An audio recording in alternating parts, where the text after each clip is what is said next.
ការជួសជិតស្ករចុងដៃមាន3ដំណាក់កាលដំណាក់កាលទី1ក្រោយពីគេងនៅពេលព្រលឹមអត់ទាន់ញ៉ាំអាហារឬក៏ទឹកអីសោះដំណាក់កាលទី2នៅពេលដែលមុនញ៉ាំអាហារ10ទៅ15នាទីឬក៏កន្លះម៉ោងដំណាក់កាលទី3គឺជាដំណាក់កាលនៅក្រោយអាហារ1ម៉ោងទៅ2ម៉ោងចំណែកផ្ទៃពណ៌ខៀវទឹកប៊ិចក្រោយពីគេងពេលព្រឹកមុនញ៉ាំអាហារកាហ្វេតម្លៃធម្មតាគឺពី70រហូតដល់99ក្រោយអាហារ2ម៉ោងទៅជាង140គឺតម្លៃធម្មតាតែពណ៌លឿងក្រោយពីគេងព្រលឹមឡើងមិនទាន់ញ៉ាំអាហារមិនទាន់ញ៉ាំកាហ្វេទឹកលទ្ធផលចន្លោះពី100ទៅ125ហើយក្រោយអាហារ2ម៉ោងចន្លោះពី140ទៅ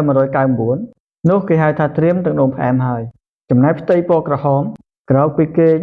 ពេលព្រលឹមមិនទាន់ញ៉ាំអាហារកាហ្វេទឹកធំជាង126និងក្រោយអាហារ2ម៉ោងធំជាង200នោះគេហៅថាជាទឹកនោមផ្អែមហើយភាសាសាមញ្ញហៅថា លើសស្ករ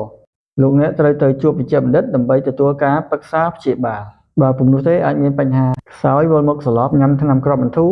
ចាក់អាំងស៊ូលីនខូចកលៀនលាងឈាមបើលាងឈាមមិនបានត្រូវវះកាត់ដូរកលៀនថ្មី